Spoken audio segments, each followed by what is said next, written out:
இயற்கை வளங்களின் மீதும் அதை அபகரிக்கும் பொருட்டு மக்களின் மீதும் செலுத்துகிற ஆதிக்கமே ஆட்சி முறை எனவும், அதுவே மன்னர்களின் வீர பராக்கிரமம் எனவும் அந்த சம்பவங்களே வரலாறாகவும் நம்ப வைக்கப்பட்டன.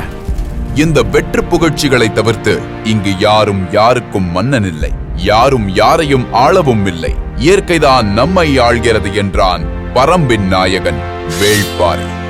வேந்தர்கள், வேளிர்கள் என்ற இருவேறு அமைப்பிலும் அவர்தம் விழுமியங்களிலும் உள்ள முரண்பாடுகள் உக்கிரத்தோடு மோதிய நிகழ்வின் பேரடையாளம்தான் இந்த வேள்பாரி நாவல் என்கிறார் நாவலாசிரியர் சு. வெங்கடேசன்.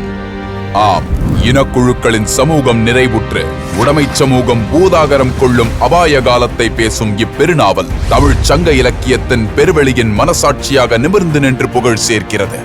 பெருங்கவி கபிலரின் பரம்பு நோக்கிய இப்பயணத்தில் நீலனோடு கதை பேசியபடி விரியும் பரம்பு மலையின் நிலவியல் தன்மையையும் வேளிர்களின் வாழ்வையும் பாணர்களின் குரலாக வாசகர்களுக்கு புனைவுச் சுவை கூட்டியது சு. வெங்கடேசனின் அரும்பணி.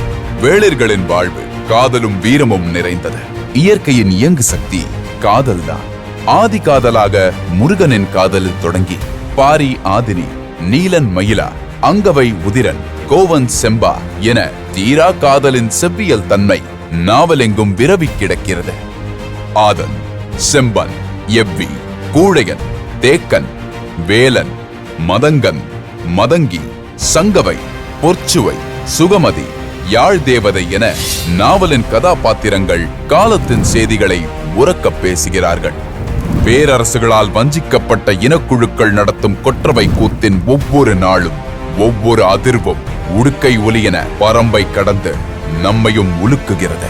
மனிதர்களும் இனக்குழுக்களும் மட்டும்தான் வேள்பாரியின் உலகமா? தனைமயக்கி மூலிகை, நத்தைச்சூரி, இராவெறி மரம், தீக்களி, நாகசம்பங்கி தேரல் என தாவரங்களும் தெய்வ வாக்கு விலங்காக வரும் திசை காட்டும் தேவாங்கு, இசைக்கு மயங்கும் அசுனமா, அனலிப்பூச்சி, திகைப்பூச்சி, சுண்டா பூனை, தோகை நாய்கள் என எண்ணற்ற உயிரினங்களும் இந்த பரம்பின் குடியானவர்கள்தான், பாரியின் உறவுக்காரர்கள்தான். பேராசைகளை மட்டுமே சுமக்கும் மனிதர்களுக்கு அபாயத்தையும், அன்பை சுமக்கும் மனிதர்களுக்கு ஆச்சரியத்தையும் வழங்கும் நம்மவர்கள். AI கால்பதிக்க தொடங்கிவிட்ட, ஆன்லைன் நிமிடங்கள் அதிகரித்துவிட்ட, ரீல்ஸ்கள் தனியிடம் பெற்றுவிட்ட இந்த யுகத்திலும் நவீன தமிழ் சமூகம் 1000 பக்கங்கள் கொண்ட வேள்பாரி புதினத்தை 1,00,000 பிரதிகளுக்கு மேல் வாங்கி வாசித்து கொண்டாடி இருக்கிறது. வேள்பாரியின் தமிழை மீண்டும் மீண்டும் வாசித்து திளைக்கிறார்கள். இணைய பக்கங்கள், வாட்ஸ்ஆப் குழுக்கள், ட்விட்டர் ஸ்பேஸ் என வேள்பாரியின் புனை உலகை குறித்து உலகளாவிய வகையில் விவாதித்து சிலாகித்து மகிழ்கிறார்கள்.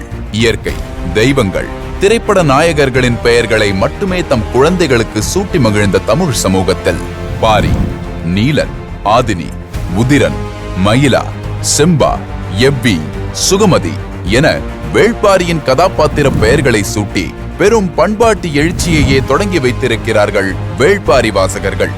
ஒரு இலக்கிய பிரதி ஒரு சமூகத்தின் மக்கள் விழிப்பெயர்களை மாற்றும் அளவுக்கு பாதிப்பை செலுத்தி இருக்கிறது என்பதே இந்நூல் தமிழில் செய்திருக்கும் முதன்மை சாதனைகளுள் ஒன்று.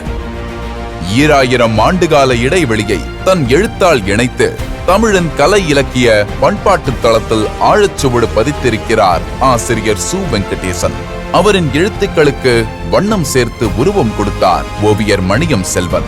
இந்த அளப்பெரிய பயணத்தில் தமிழ் நெஞ்சங்களோடு எப்போதும் இணைந்திருக்கும் விகடன் பிரசுரம் பங்கெடுப்பதில் பெருமையும் பேருவகையும் கொள்கிறது.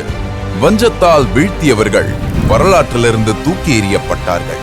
வஞ்சத்தால் வீழ்ந்தாலும் மக்கள் தம் மனதில் வாழ்கிற பாரி தமிழ் அறத்தின் காவலனானான். கொடை என்ற வார்த்தைக்கு ஆதி பொருளானான்.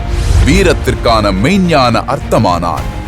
இந்த குறிஞ்சி நில வேந்தனின் அறத்தை, வீரத்தை, காதலை, கொடையை, புன்னகையை என்றும் ஆழ்மனத்தில் அசை போடுவோம். வேள்பாரியை வாசிப்பது என்பது அறம் எனும் உணர்வை நம் இதயங்களில் ரத்தம் போல நிரப்பிக் கொள்வது. அறம் வெல்லும்.